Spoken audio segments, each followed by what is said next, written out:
ஃபோர்த்தில் 11th some பார்க்க போகிறோம். ஓகேவா, ஆல்ரெடி இந்த சம் பார்த்துருந்தோம். இதில் நம்ம என்ன கண்டுபிடிக்கணும், டி டிஃபரன்ஸ் அண்டு அடுத்து உள்ள 3 வேல்யூஸ் 3 டேர்ம்ஸ் கண்டுபிடிக்கணும். இங்கே A4 வரைக்கும் கொடுத்துருக்காங்க. A5 A6 A7ங்கிற டேர்ம்ஸ் கண்டுபிடிக்கணும். ஏபியா இருந்தால் இந்த 3 டேர்ம் கண்டுபிடிக்கணும். ஏபி இல்லைன்னா ஏபி ஃபார்ம் இல்லைன்னு சொல்லி கன்க்ளூட் பண்ணணும். ஓகேவா, ஃபர்ஸ்ட் பாருங்க, இதில் என்ன கொடுத்துருக்காங்க, சம் டேரக்டா சம் பாருங்க. A² A³ A⁴ கொடுத்துருக்காங்க. நம்ம இதை எப்படி consider பண்ணிக்கிடுவோம், A1 A2 A3 A4 consider பண்ணிக்கிடுவோம்.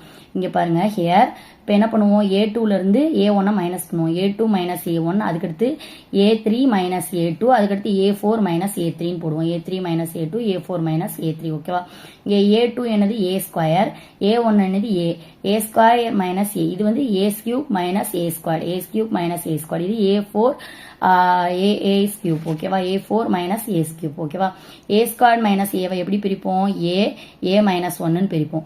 A³ minus A² எப்படி பிரிப்போம், இதுல எது காமனா இருக்கு, A² காமனா இருக்கு, A மைனஸ் 1ன்னு பிரிப்போம். இதுல காமனா இருக்கிறது A³ காமனா இருக்கு, A மைனஸ் 1ன்னு பிரிப்போம். இது பாருங்க, இது எல்லாமே சேம் டிஃபரன்ஸா இருக்கா, இல்ல இதுல வேற டிஃபரன்ஸ், ரெண்டும் சேமா இருந்தாதான் அது வந்து ஏபி ஃபார்ம். இது சேமாவே இல்ல டிஃபரன்ஸ், ஸோ வேற வேற இது இருக்கு. ஸோ இது வந்து ஏபிஏ கிடையாதுன்னு சொல்லி கன்க்ளூட் பண்ணும். The common difference is not same every time. ஒவ்வொரு டைமும் வேற வேற மாதிரி டிஃபரன்ஸ் வருது.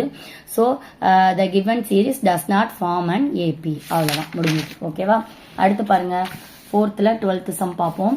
√2 √8 √18 √32 கொடுத்துருக்காங்க.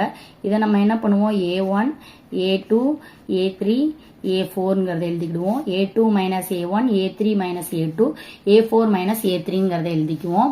√8 மைனஸ் √2 √18 மைனஸ் √18 மைனஸ் √8 √32 மைனஸ் √18. ஓகேவா, இப்போ பாருங்க, √8ங்கிறத எப்படி பிரிப்போம், 2 × 2 × 2னா 2 2s are 4 4 2s are 8. ஓகேவா, இதை 2 2வா பிரிச்சுக்கலாமா, மைனஸ் √2 அப்படின்னா இது என்னாகும், 2 இருக்கு. ஸோ இந்த 2 இது ரெண்டையும் வெளியில எடுத்துட்டோம்னா முழு நம்பர் எடுத்துக்கலாமா, 2 √2. ஓகேவா, 2 √2 மைனஸ் √2னா ஒரு 2 √2ல இருந்து ஒரு √2 கழிச்சா ஒரு √2 தான் வரும். ஓகேவா, உங்களுக்கு புரியுதுல, 2 √2ல இருந்து ஒரு √2 போனா என்ன இருக்கும், ஒரே ஒரு √2 இருக்கும். புரியுதா?